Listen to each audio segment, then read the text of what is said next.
Hey, welcome to another edition of BJB Today, sponsored by Infusion Brewing Company. Check all the great things Infusion Brewing has to offer by going to infusionbrewing.com. Tim Kruger along with Mike Rochon. Mike, good morning. Good morning, Tim. Happy Ryder Cup week. You know I love the Ryder Cup. Right? Who doesn't? I'm not. Have we not talked about this? Uh-uh. I'm not a huge Ryder Cup guy. Oh, you're not? Okay.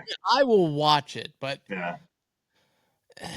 I'm not going to give up football to watch it. Okay, I'm just saying. Yeah. But I'll watch it. But I don't. I'm old school. Jack Nicklaus is my guy. Yeah. I totally agree with him when he goes, I can't believe these guys would rather win a Ryder Cup than win a U.S. Open. That makes no sense. Like, I would rather win, a big event. Like at my club, they have a thing where it's kind of like a Ryder Cup thing. I don't participate because in the end, it's like 12 guys playing against 12 guys. And I'm like, okay, I got no animosity to beat those dudes. And then the next year they could be on my team. And but the Ryder Cup's different. It's, U.S. It's country. Okay. So I get that. I get that part of it. I mean, I get, but to a lot of those guys, it's more important than winning a major, which seems whack to me. I don't know. Yeah. I'm with you on that. I don't agree with that. I No, mean, but majors are awesome. you'd And agree with me though, right?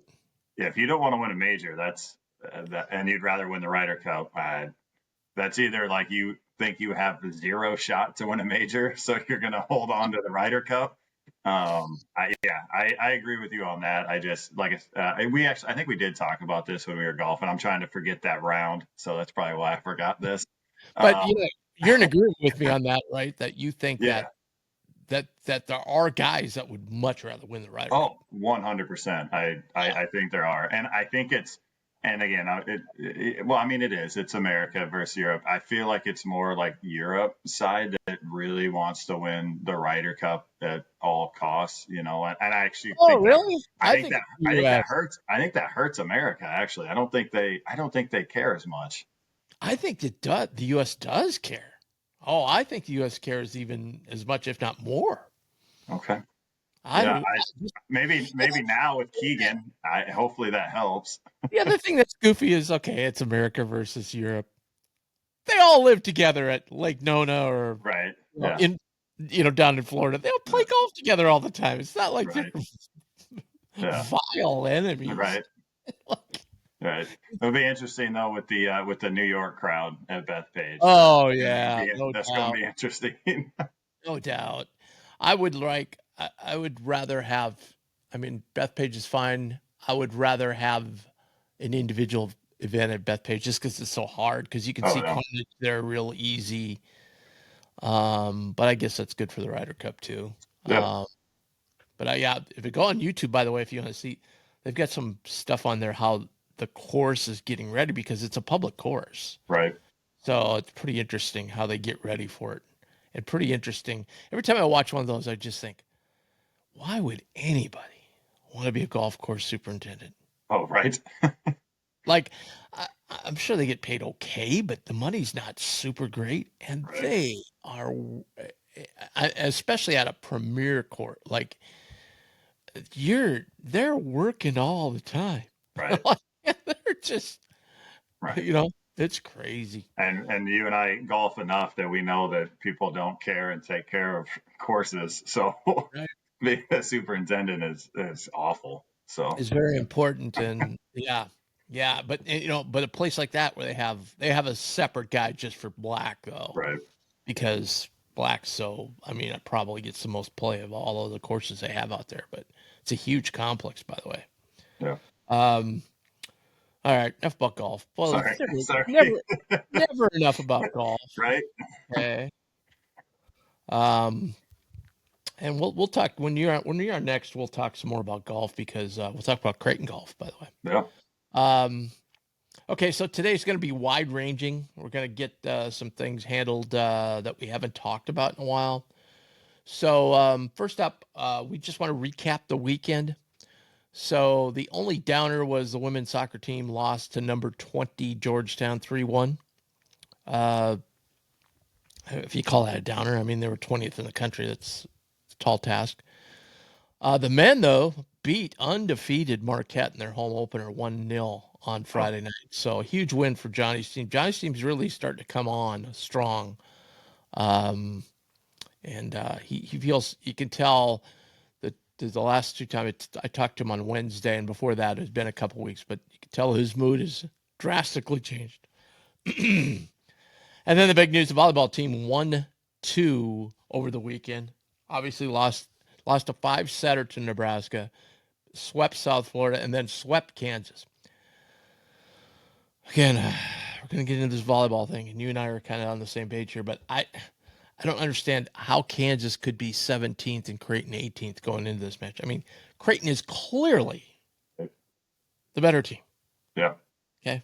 They beat them once on a neutral. Now they swept them. And so I don't want to see Kansas ranked anywhere in the top 20. Right. There's a gap of about at least 5, 6, 7 teams between Creighton Yeah, and Kansas. So for sure. the good news is, hey, that's another win against the top 20 team. The bad news is that's about it now. Yeah. We go to Big East play next week, starting with Xavier at home. Xavier and Butler at home. Butler's usually pretty bad. And but what I watched yesterday in the match, and I saw most of it, was I really think it's the first match that jumped out at me on this one. I really think playing Texas, Louisville, Penn State, Nebraska, USC, our digging is so good against a team like Kansas that's that notch below those teams. Like, we were able to dig tons of balls yesterday and with ease. And our defense was outstanding. And I just think playing against those other teams that have not one strong hitter, but 2 or 3, I think has really helped us. Now we're going to go into the Big East where we're not going to see that. So I hope I just always think that really hurts us for the NCAA tournaments. Although, hey, we've made 2 Elite Eights, so I guess it's not that bad. But it'd be nice if we could get a weekend in there during the regular season to play some high team, But at any rate, big win, and that's another big win for the Jays. And now they go into, like I said, conference play, which they are overwhelming, heavy favorites to win the Big East again. So nice job, Brian and team. The big news off the hilltop, though, this last week is the Fly Together initiative, which is going to greatly transform the athletic complexes as you know them today. And for those that aren't familiar, maybe don't live in Omaha but are Jays fans and are listening, shocks Mike and I is a lot of these things are pretty dang new. And then when you go in them, they still look new. The Ryan Center, the McDermott Center, the Ruth, where the women's volleyball and basketball train, those are really new, and they're all going to get upgrades already. How this is going to be is it's $300 million, and the Hyder Family Foundation, the Hyder Business School, if anybody's familiar with that, at Creighton, they have donated $100 million of that. So a third of that was donated by one donor. They've gotten other major donors as well. It sounds to me like most of the money is pretty much in place. So they're going to kick this off fairly soon. And what it's going to do is it's kind of incorporated the softball. Now, we've talked about this. So as you know it today, most people that have been on campus or know a little bit about the athletic part of the campus know that where the Sokol Arena is, right across the walkway to the south, is the McDermott Performance Center. I'm sorry. Championship Center. I'm sorry. It's McDermott Championship Center. So you got Sokol Arena, and there's all the athletic offices are in there with the exception of basketball. That's over in the McDermott Center. But they're right across the walkway. If you go east down the walkway next to Sokol is the Rasmussen Center, which is basically 50,000 square feet. It's got AstroTurf. I know baseball goes in there when they first start training, when the weather's bad outside. They can't actually hit fly balls in there, but they can hit, grounders and work on running, base running, and all those. And they have batting cages and so forth. Soccer can use it.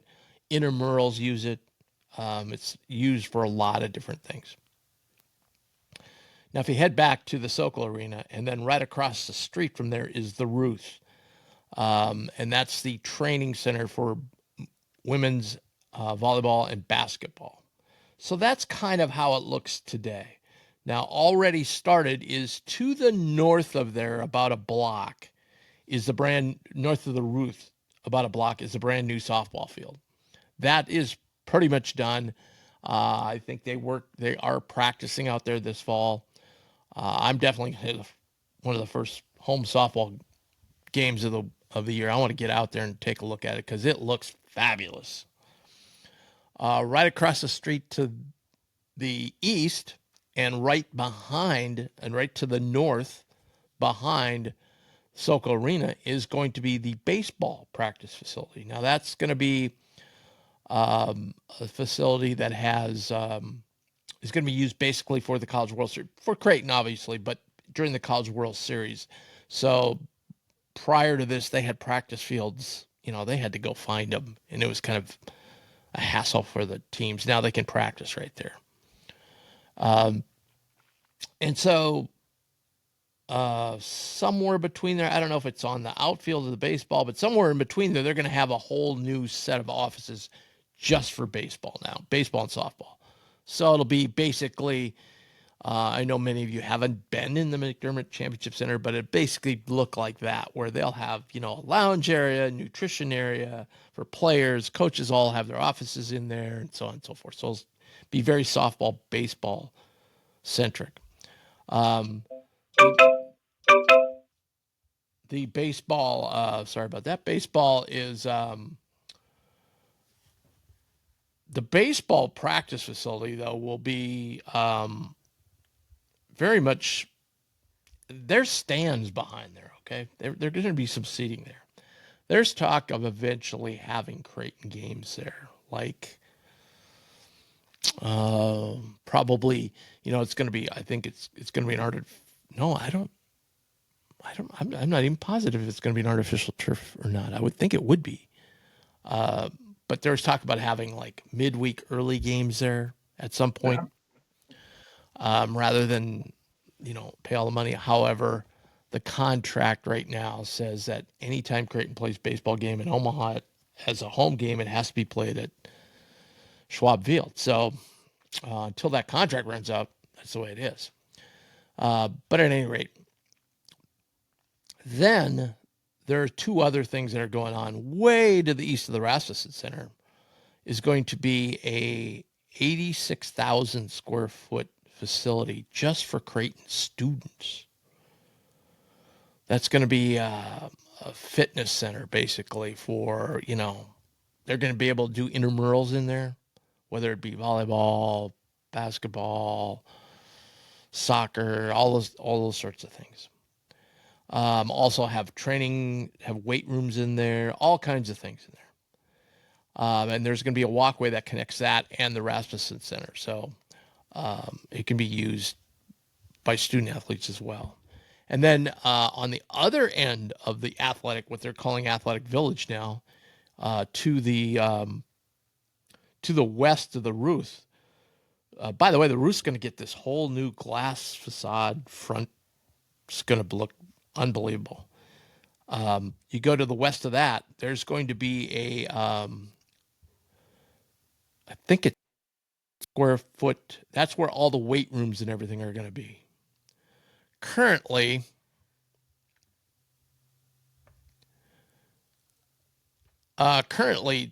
the weight room is in the McDermott Championship Center that everybody uses. It's not bad. I mean, I've seen worse. It's not bad. But now all the other student athletes are going to use the one in the new center, the performance center. It's going to be 50,000 square feet. And then at the end, they're going to have another building that's going to have an outdoor performance area where they can track. So they're going to have, nutrition centers in there. They're going to have offices in there. They're going to have all kinds of things. So, your trainers and sports performance people at Creighton are all going to be kind of based there with all the other sports. So it's a huge, huge, huge deal. When it gets done, it's going to be cool. Now, the last piece of this is they're going to do what they call the jaywalk. And if you walk now in between the McDermott Championship Center and Selco Arena, there's that walkway. Well, that's going to continue all the way down. It does now, but they're going to kind of spruce it up, rename it the Jaywalk, and it's going to go all the way into the Hyder Business or Kiewit Business District, excuse me, which is where Kiewit has their corporate offices. There's I think 600 apartments in there. There's already restaurants. There's going to be more restaurants, shops, so forth. I envision this. I know as on the Drake campus, they have a little thing called I forget what that. But anyway, the Bulldogs pause on these walkways, and I'm sure they'll do something like that with Creighton now too. Incredible. Like Rob Anderson put out, he goes, it's going to totally transform the way this whole area looks. And I know Marcus put out an email saying, "Hey, look, I know this is contrary to what a lot of schools are doing right now, but it's for us in order to stay with everybody, we can't fall behind on facilities." And McDermott said the same thing. And then what they'll do, they're going to upgrade Sokol. They're going to have a lot of new bells and whistles in there. Concourse going to change a little bit. They're going to renovate the McDermott Center, which isn't that old, but what that part is going to be where the weight room is, it'll probably be much smaller because now it'll just be for men's basketball. So they'll have a lot of room in there to do other things. I heard something about they're going to add another court area too, which they have a lot of courts now. I don't know if they need more, but anyway. So just unbelievable. Does that kind of blow you away, all this? Yeah, I mean, trying to put it, I guess, into perspective. I mean, it's funny because you have all these schools, and I think what was it, UConn a few years ago that they were coming to Creighton and they had it like in a cornfield, like their game day picture, and Oh, but as much as you don't like that, it is what people think of Nebraska and Omaha, even though we all know, but excuse me, these other schools just think that, I mean, Nebraska is just a big old cornfield and we got little buildings sprinkled in. So, um,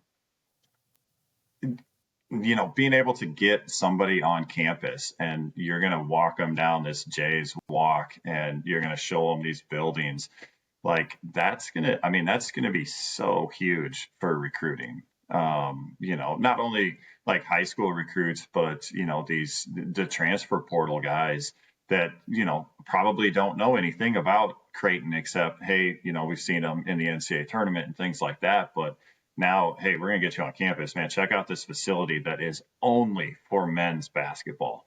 You get this. Once you sign up with Creighton, like this is your home, and for 4 years or 1 year too. Like, I mean, that's just it's so massive for the appeal of Creighton. And you and I have been around Creighton for a really long time. I mean, just the stuff they've done in the past 5 years has been unbelievable to spruce up that campus and things like that. I mean, going east of 24th Street, like none of that was like ever, it wasn't there, right, right, So, right.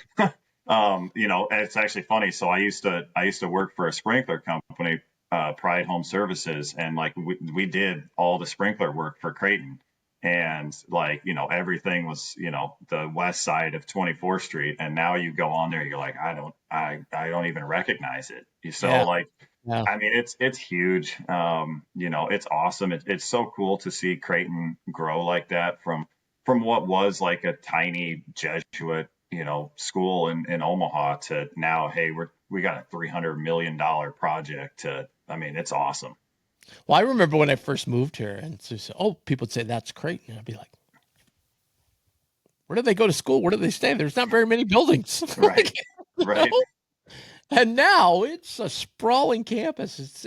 I mean, it's a good hoof from. I mean, I went to an NAIA school, and I was like, God, I had to walk way further than that to go from like the athletic portion of the campus to like where a lot of the classes were. Like it was a long walk. I mean, 10, 15 minutes between classes. It was hard to make it sometimes. And now it's going to be a long walk, and that's yeah, it's gotten to be so big, and it's moving to the north too. Yeah. I think their plan is to put some dorms or student apartments over there or something. So incredible, but incredible generosity of the Hyder Family Foundation and others who are donating money toward this project. So I'm sure there'll be a little growing pains with some of this, though. That I guess McDermott Center can be done anytime, right? Because they're just gonna like upgrade there, but like the facade on the Ruth practice facility, they'll just have to enter a different way. But the stuff you're gonna do to Sokol, that's gonna probably disrupt some things going on, so forth, Yeah. events and so forth. And you mentioned basketball, but I think too, I think it's probably bigger for all the other sports now. Like, Right. hey, you got your own weight room. Hey, look at these baseball offices, softball offices. Look at the complex you have. I saw a rendering too of even in Sokol, the new lockers and like lounge area that the Right. women are going to have. It's unbelievable. It's even better than the men's, frankly. Yeah. So it's tremendous. So very, very, very exciting. And as we said, when we get down the road here, get into October, we'll get Marcus on here to talk about everything that's going on. Then to switch gears. So I think Mike mentioned this. So over at BlueJayBanner.com, the On3 network, we yearly do a article that kind of goes all the way back to the start, and we just kind of add on every year to the article max recruiting classes, and we go all the way back to when he started here and just grade them and look. And it's kind of interesting that first recruiting class has always stayed at the very top, and it took a long time. Like there weren't any classes that even challenged it for the longest time. Right. And then Tyshawn and Mitch came along, that challenged it, and then I think Foster was a transfer. So we count transfers in there too. Like where do they sit? They don't have a quote unquote star ranking, but we try and fit them in. And I know to me it's interesting. When we had that one down stretch. I don't want to pin one guy on it, but when Zerden was here, and Zerden was the fault of it, but I'm just saying it that era when he was here, after Doug left and everything, we kind of went about 3 or 4 years where we didn't, we had some NITs. If we got in the NCAA, we were one and dones and so forth. We weren't as strong. And if you go back, and if in this article you can go back and look, we had a big miss on one recruiting class where I think I don't have it in front of me right now, but there was only one player that even made the team from that recruiting class. And then the following year was a little bit light too. Well, that's what 3, 4 years down the road contributed to those teams not being as good. I mean, it's clear as day when you go on through this, and then you get on through and you start looking at some of these classes that have built, and wow, it's pretty impressive that you can see even the last. We don't grade the last class obviously because we got no data on them, Right. but the class before that, you can see, now you're getting almost, it was kind of unusual if you go back to the early years in our grading system. Like a 5 would be a guy that was all conference, multiple years, leader of the team, got national honor, and probably was drafted. If drafted in the NBA, that was the big one too. When you go back to those, that would be like a 5. A 3 would be like a player. He started. He's a good player. Maybe got a whiff of some conference. And then 4 was somewhere in between. Certainly, got mentioned on all conference teams. It was hard. We didn't see many 4s in those, and now we have couple of years. The last class I did was the class who were freshmen last year, and the transfers that came in. And I mean, I looked at those and I went, wow, like everything you hear about Jackson, he's going to be, they think he's going to be all conference player. So, and what we've seen and so forth. So you kind of got to rate him a 4, and then you start getting into the Fedors of the world and Josh Dix and, people like on and on and on and on. Josh Dix, we didn't rate his, but Ashworth is another one, as much some people didn't like his style of point guard, they want this 6'3" guy that's jet quick and gets to the hole. Ashworth got tons of conference, accolades, and also got some national accolades too. So, there's a 4, all of a sudden you just, and plus we didn't have any 5s. And, we've had 5s on that list now with, Trey, Shireman, Kalkbrenner, on and on and on. So yeah, the scores, max overall score, we take the overall score from when he was first started here till now. And that score just keeps going up and up and up every year. What did you like about it? Yeah, so I love looking at this. It's funny to look at some of these things, and the 2 year of I think it was 11 to 13.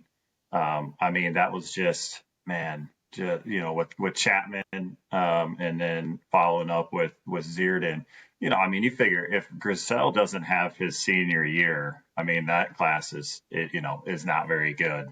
Um, you know, uh, and then the Zierden Yates class, that was a rough one. Yeah, and Zierden, and we're just mentioning Zierden. Zierden actually contributed. Oh, I mean, for sure, yeah. on this, and same way with Chapman. I mean, Chapman was a very good point guard. He was a 3-year Oh, yeah, star.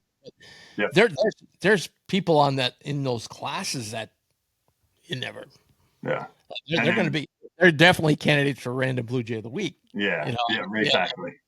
And then I think the one you were mentioning was that the 2016-17 with Kobe, Paris, and Davion Mintz and Caleb Joseph. Like, if you had something in that, you would have had that something a little bit better. And I know, Mintz had the chance, but that class in between the Foster, Thomas, Patton, and then Tyshawn and Mitch's class, like if you would have had something better, like Yeah, right. that would have, that would have pushed Creighton probably over the top for making a run in the NCAA tournament and things like that. And like you talked about with Epperson, getting hurt, and a lot of these things.